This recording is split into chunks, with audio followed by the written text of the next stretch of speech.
Hello, te. Anong ginagawa niyo po dito? Namili po para makakain po ako sa kanila. Ah, bakit saan ba yung asawa mo, te? Hindi ko alam kasi palagi po siyang nawawala. Naghiwalay na kayo ng asawa mo? Yung wala kang sigaan, yung pwedeng wala kaming bahay. Ah, Pero, mahuli ka, madaling araw,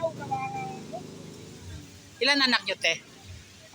bali dalawa yung ano niya ngayon, yung napilyedo niya. Ah, dalawa. Anong ginagawa niyo, te, pag pag araw-araw? Lang po na malakad, tulog lang ako sa Ngayon, te, yung kumusta naman yung kita? Malaki din. Maliit lang. Hindi naman po para kami. Yung mga anak mo nag-aaral din.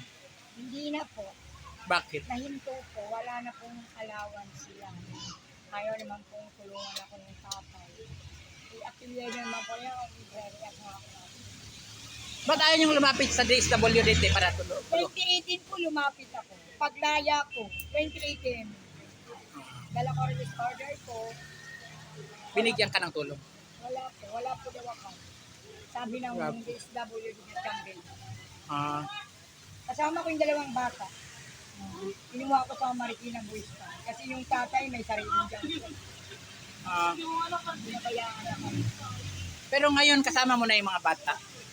Yung babae wala po sa akin, nandiyan sa barkada niya sa Paco. Kaya nga, pag nagkakaano kami, nakawan kami, tinataboy niya, linasang daw ko. Kumusta yung ano mo yung yung ikaw sa gabi saan ka natutulog sa gabi? Sa gitna ko lang nila. Kailan artist ang banda? Sa may kirin.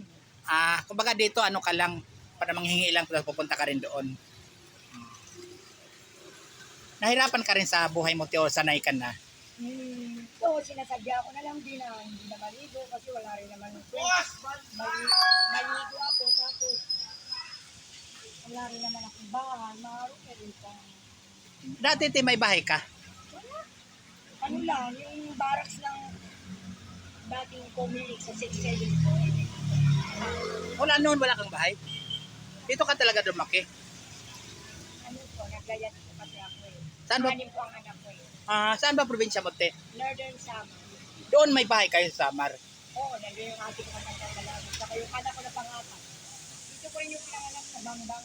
Paano ka nakarating sa Manila, te? Lumayos po kami. Sumakay ka? Ang amo namin dyan. Oo, Sumakay ka ng bus? O barko? Ini-recruit kami, ang amo namin, Patron Caltex, may-ari ng ano. Anong ginawa sa inyo? Dinala kayo sa Manila. Opo, sumaka kami inland. Tapos binigyan kayong trabaho. Binigyan ka trabaho. Oo, sa loob ng bahay. Tapos yung pinsan ko kasi nagpabayaan yung bata. Iyaya niya ako lumayas kami. Wala kami alam kung saan kami. Kaya ka nagkaganito. Oo. Pero namimiss mo yung Northern Summer. Gusto mong umuwi doon? Opo, kasi ano eh, wala rin ako ginagawa rito. Para na lang din ako nag-istihan. Hindi ako nag-isam. Kawawa yung mga bata.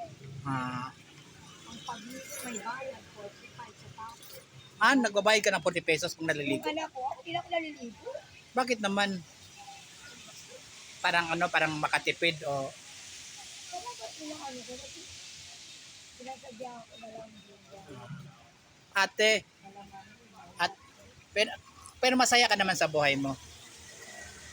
May kasamang, Kapiling mo yung anak mo eh. Kumbaga, at least nakikita kayo, hindi yung nag-iisa ka lang, may anak ka. ayun na nga, sinigawan ako, nakasabit sa jeep. Yung anak mo. Babae. Yung lalaki, matino yun, walang vision. Pero anong ginagawa nila? Nag-computer din sila pag Oo, hindi ko nga alam yung computeran, nilipat kasi sinugod ko kasi dyan sa may Muñoz raw po eh. Muñoz Street. Wala marunong ng computer. Kahit cellphone, wala. Yung Ganon anak ko, ba? Sana ate yung magkaroon ka ng pag-asa at mabigyan ka ng DSWD para matulungan ka. Lumapit ka ulit sa DSWD. yung requirements. Wala na yung requirements. May booster ID ako. May MBI. Bago may yung kapatid ko, may tulungan ko ako. Hindi na ako yung bag ko. din sa mga bata. Ate, salamat sa ano ha, pagkwento ng buhay mo. Ito, Teo, 300. Lagay mo dyan, 300. Now, mag-iingat ka, te ha. May yung Diyos, nandyan lang yung Diyos, magdasal ka malay mo, biglang dinggin, di ba? Thank you.